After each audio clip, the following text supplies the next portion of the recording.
Samuel Williamson, in his book on Hearing God, says that hearing God is not just for spiritual giants. It's for every Christian, every child of God. So if that's the case, then why is it that many Christians find it hard to hear God? I've heard many Christians share this. They say, I find it very difficult to hear God. I don't hear Him. He is quite often very silent. Now, on the other side, there are Christians who seem to hear God all the time, to such an extent that it borders on imagination rather than actually hearing God. They say, this morning, God told me to wear this color shirt. Or when I was sitting in the restaurant, God told me to order fish rather than chicken. It borders on imagination, I think, because we are told in Jeremiah 23, verse 16, false prophets speak visions from their own minds, not from the mouth of the Lord. It could be just our imagination rather than actually hearing God. So how do we know when we have an impression in our hearts that it is the voice of God? There's a very good book written by a man about more than 100 years ago by the name of Martin Wells Knapp, K-N-A-P-P. And the book is titled Impressions. It's a very useful book to read because in that book, Martin Wells Knapp helps people to differentiate between the voice of God and the voice of the devil. He says, when do you know that an impression that you receive is from the Lord or from the devil? How do you know? Now, interesting that Martin Wells Knapp wrote this book before Freud became famous. Freud and those who followed him began to speak of the unconscious and the human unconscious and so on. So if Wells Knapp had written later, I think he would have also included the voice from within.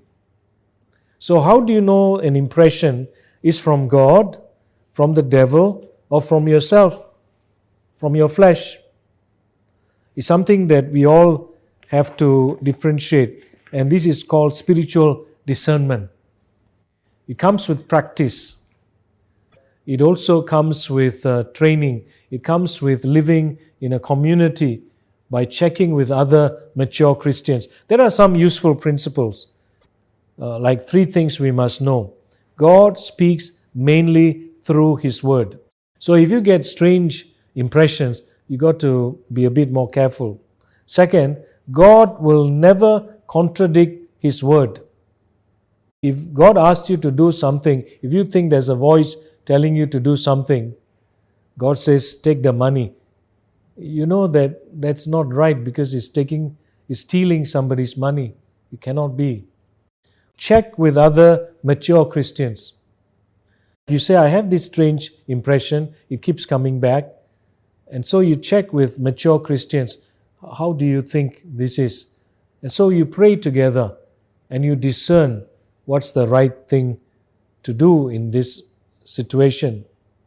In Isaiah chapter 50, in verse 4 and 5, God, He awakens me morning by morning to listen like one being instructed. The sovereign Lord has opened my ears. In order for me to hear God speaking to me, I can't do it with my own strength or technique. It is the grace of God that God opens my ears morning by morning, awakens my ears to listen to Him. And if you're sincere about this, God will speak to you, mainly through His Word, but also through other means. God will speak to us.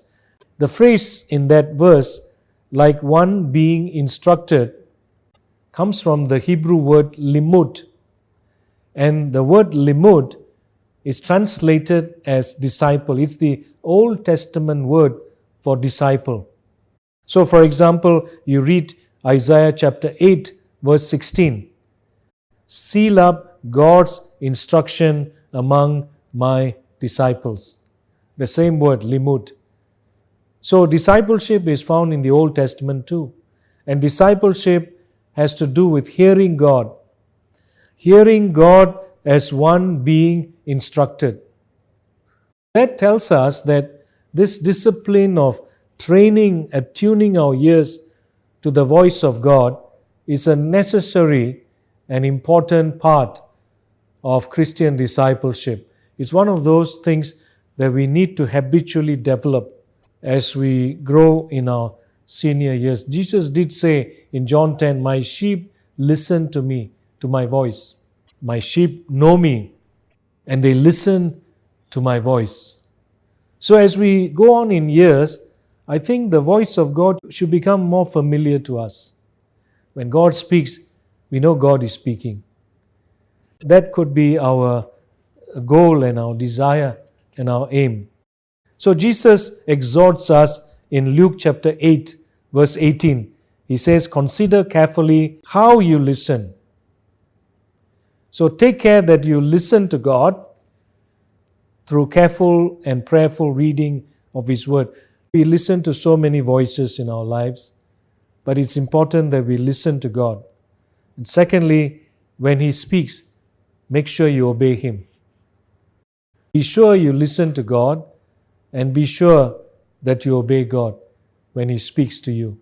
When we keep these principles in mind, we find ourselves growing in the Christian life. We not only grow, but we also go.